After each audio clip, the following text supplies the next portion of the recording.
Hello and welcome back to my channel. It is Friday, March 6th at like 11 p.m. and I've decided I'm going to do a weekend reading vlog for Women's Day, which is Sunday, March 8th this year. So I picked up 2 books. I actually had to end up buying one for my Kobo, but it was only $3.99, so I was like, alright, I can spend $4. And it is Reading Women, How the Great Books of Feminism Changed My Life by Stephanie Stahl. So I got that one on my Kobo right now. That's the one I just started. Cute little fox I put on my Kobo.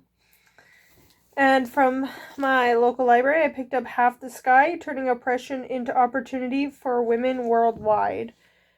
So, should be interesting. I have no idea. I am not going to get through both these books in a weekend, especially when it's so late on Friday already. I am a slow reader, and reading a lot, like spending an hour reading, makes me sleepy, so it's hard to read for a long time. And I've been reading, my bookmark just fell out, Karen Slaughter, A Faint Cold Fear, which has been really good, and I am, according to Goodreads, I'm 60% of the way through. But their page count is different than my page count, so I don't know. But I am more than halfway through. So it is really, really good, but I'm putting it down for now. The backlist readathon starts on Monday, the 9th. And a buddy read that I made through a different channel, she asked what we wanted to buddy read this month. And so we agreed, I was going to read this for the backlist, and then we agreed to read this one together instead. So I started it before the backlist readathon, but I'll finish it for the backlist readathon, I guess. But yeah, I just want to try and do a quick reading vlog, because my reading vlogs tend to be over half an hour, more like 40 minutes. But yeah, so my plans for this weekend, which is all books and no work, is Reading Women and Half the Sky. So I'll see you tomorrow with another update. What are you reading for International Women's Day, Sebastian? Animal Crossing New Horizons. No, he is reading Hitchhiker's Guide. The Hitchhiker's Guide. I think you can finish that by the weekend. The rest of the weekend. Maybe.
Gangsters in Bihar, India tried to force this man to sell his daughter into prostitution.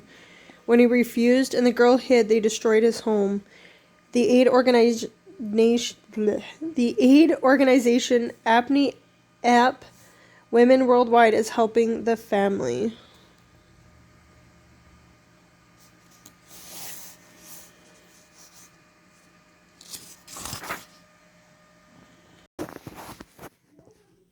So it is Saturday night, and I disturbed my cat because I decided to come cuddle with him, but I moved his pillow.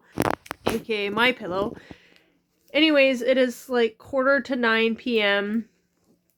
and I have been reading on and off all day long in my book that I wanted to read over the weekend for International Women's Day tomorrow, and I am this far in. I'm on page 54. Oh, it is so good, and it's a difficult read, as in the subject matter is really difficult. I'm like crying reading this book, or wanting to cry reading this book, and then the shaft by the cat. And then like just what you're reading is very, very sad. And I was like read a sentence to my husband and he's like, "What are you reading?" And it was like this girl was gang raped in India, so she went to the police to report it, and the police gang raped her. So the message itself is very eye-opening and depressing and sad, but it's not necessarily a hard read in the sense that it uses like lots of big words that you're constantly looking up what do these words mean, or using a bunch of metaphors and you're just trying to like track with what it's saying. It's just, I don't know, my kids were at a day camp. They go on Saturdays from 10 to 1. So we had a couple hours and my husband went and took like a bath or whatever, and I was reading and it was quiet and it was just me and the dog snuggled up. But then I fell asleep because I was so tired.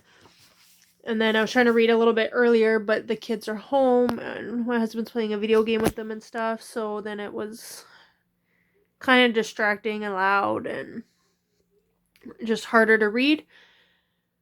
So I'm reading this, and then I'm reading the Reading Women book, which is also like 700 pages on my Kobo.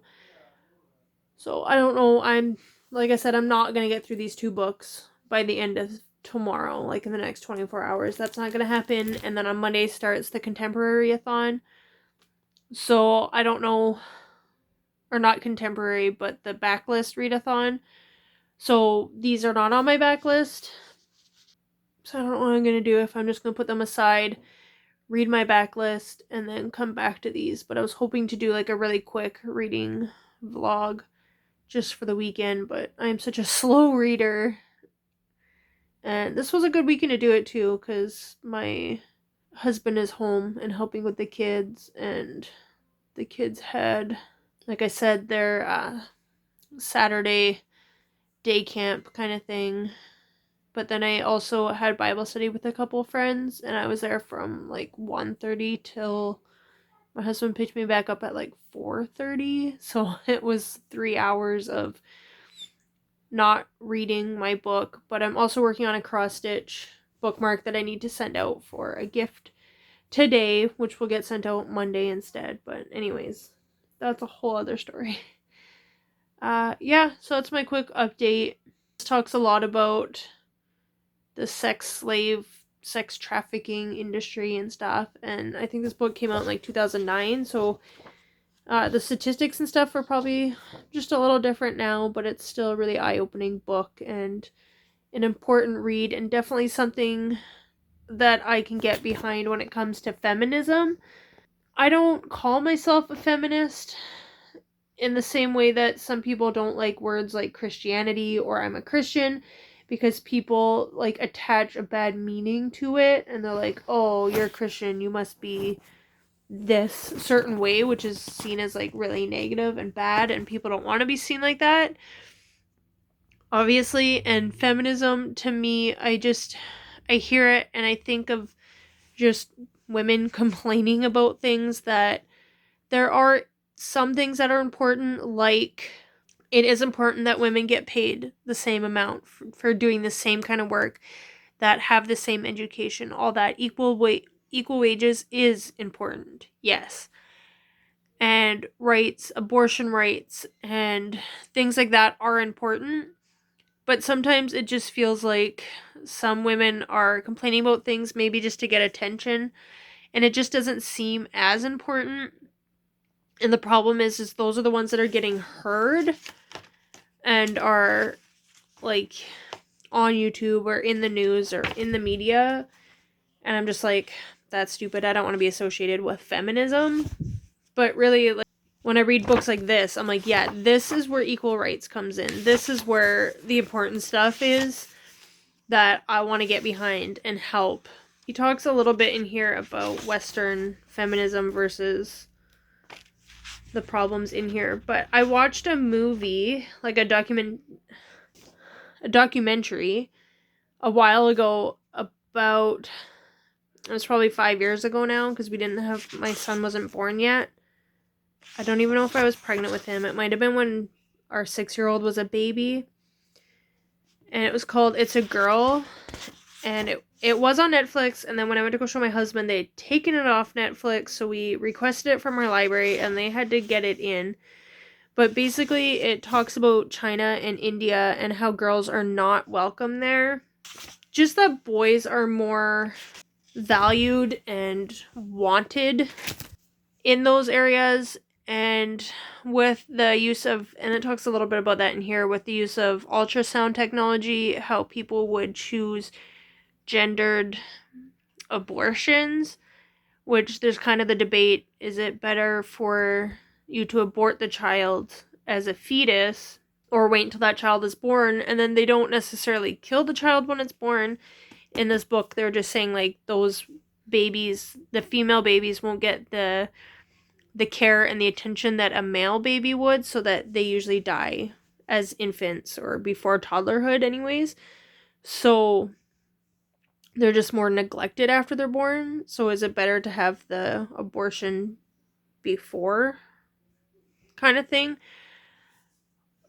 And that It's a Girl documentary really talked about, like, in India, in some areas where it is, like, in poorer areas where they won't have access to ultrasounds and stuff, sometimes the babies will be born and the midwives were talking about, they're like, yeah, we just, like, crush its neck or take a cloth and wet the cloth and then put it over the baby's face and they just die. And it's horrifying to think about that this is happening to baby girls. And in China, with the two baby policy kind of thing, and stories of women that were, like, taken from their apartments because a neighbor would tell on them and find out that they're pregnant, and they would take these women from their apartments and force abortion on them. And I just think here in America, or North America and Canada, they're fighting about whether abortion should be legal or not. And I am pro-life, but I will always vote pro-choice, because I would never want to take that choice away from a woman, the right to make that decision. And I know that there are cases where there is a medical reason for it and stuff, but I would just never, I don't want someone to throw their beliefs on me or take my rights away, or my beliefs. Like, I don't want them to put their beliefs on me. So I'm not going to force my beliefs on them, although I am pro-life and I have some ideas of what that means, because it's really easy to say I'm pro-life and then someone comes to me and says, well, I want to have my baby, but my parents have kicked me out, the father has left, I have no way of supporting myself, and all this stuff. How am I supposed to take care of this baby? I feel like my only option is to abort or possibly give up for adoption, but I don't want to do that. I want to keep this baby if I'm going to have this baby. And I'm just like, oh, I'm pro-life. Well, you should just keep the baby. Well, that's really unfair, because this person is in a situation where they can't take care of this baby. And I can't help everybody, but I would like to think if I was put in that position, that where someone's coming to me, that I would be able to help them and support them in having that baby if that's what they wanted, whether we had a room for them to live in rent-free for a while, or I could provide free childcare while they worked, or, buying formula or diapers or something. Like, I hope that I could go a step further in that pro-life choice. But again, this isn't an abortion debate, but right now it is legal to have an abortion here in Canada. like I said, I would never want to take that choice away from somebody, but then you watch these documentaries and hear stories of women who are forced to have an abortion, and it just breaks my heart. And I'm like, those women, they don't have a choice. That's where I feel like feminism and people need to stand up and fight for the rights of women and parents and people. Like, we all deserve equal rights, and it just breaks my heart that women would be forced into having an abortion. And yeah, I don't know. I'm just rambling now, but this is so heartbreaking and brutal and hard to read in that way, but I'm really liking it though. Like, it's really, it is a good read, and it's telling stories. It's not just here's the facts. There are facts in it with this many women, or these are the facts of sex trafficking and what sex trafficking means, and this is the percentage of people that they believe at this time that it was written are in sex trafficking, or in the difference between being a sex worker and choosing to do that versus being in slavery, basically, and being unable to leave that position if you don't want to do that anymore, or to say no to a client or something. And it does give facts, but it's also giving stories, and it's like, this, we followed this woman, or we got this woman out of a brothel, or we did this, or we did that. So it's showing stories. So I really like that. So that is my update for now. I haven't gotten that far into reading women. It's very different. This is mostly taking place like in India, and they talk about China and stuff. But they've been more in like Nepal and places like that, and different places in India that they've like actually visited and met these women and talked to these women and helped these women. The other book I'm reading, she's in America, and she went to Barnard University, which is like an all-women's university, and then ended up doing really well and getting a career in journalism and chasing her career and stuff, and then got married and had a kid, and was just at a point in her life where it was kind of like she turned 30 and had a bit of an identity crisis.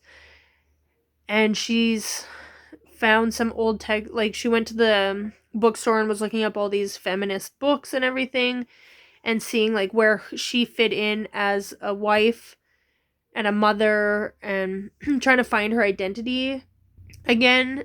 And she found some of her old writing from college and stuff, and decided she wanted to take a feminist text class, which meets like 2 hours once a week for the year.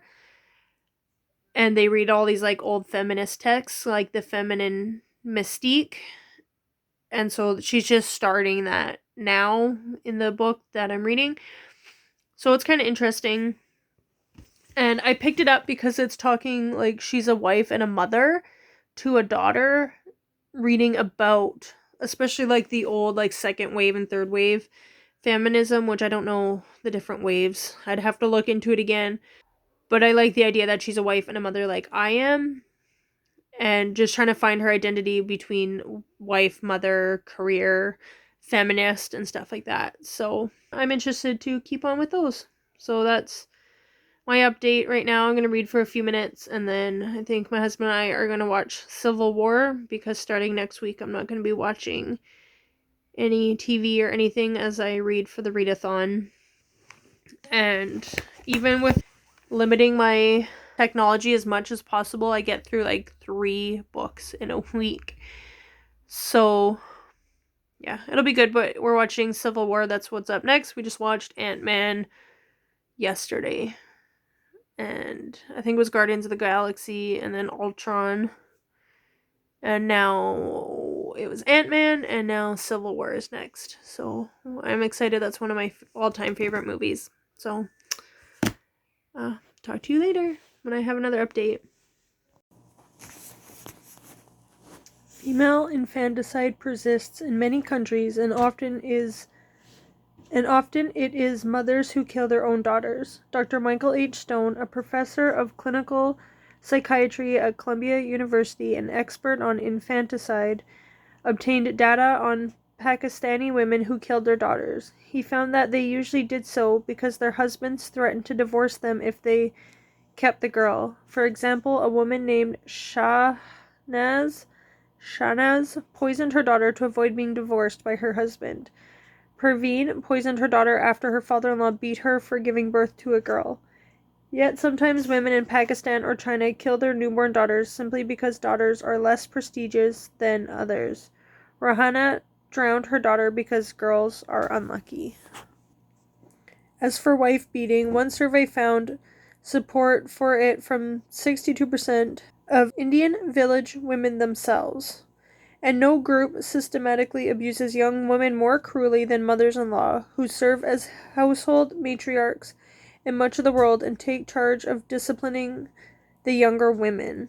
Mostly those kinds of beatings happen because the husbands are illiterate and uneducated, she added, but it also happens that the wife is not taking care of her husband or is not obedient. Then it is appropriate to beat the wife. Zoya smiled a bit when she saw the shock on our faces. She explained patiently, I should not have been beaten because I was always obedient and did what my husband said. But if the wife is truly disobedient, then of course her husband has to beat her. So it is 11:58 p.m. on Sunday, March 8th. So I am only on page 74, 75 of my Half the Sky book out of 200 and I have less than 200 pages left, but 252 pages, and I'm on page 75. And my other book, the Reading Women book, I'm on page like 74 out of 700 pages, Kobo pages, so I don't know what that works out to in like paperback or hardcover. But the backlist readathon is starting technically today, March 9th, which is in like a minute, but I'll start that in the morning. I'll be putting away my women reading books for the week of the women's readathon, and I'm not sure about this vlog. I was thinking I would have this posted next Tuesday, but I won't have these books finished, but I definitely have a lot of thoughts on them, so I might make this just a short part 1 of the vlog. And yeah, I just read a few passages from this Half the Sky book, which is really, really fascinating and interesting and heartbreaking. But yeah, I think I'm going to end this here for now, and I will talk about it again in a couple weeks when I actually finish these books and share more of my thoughts. So thanks for watching this very quick video, this vlog, and it's late now, like over a week now, but happy International Women's Day. Thanks for watching, and I'll see you next time. Bye!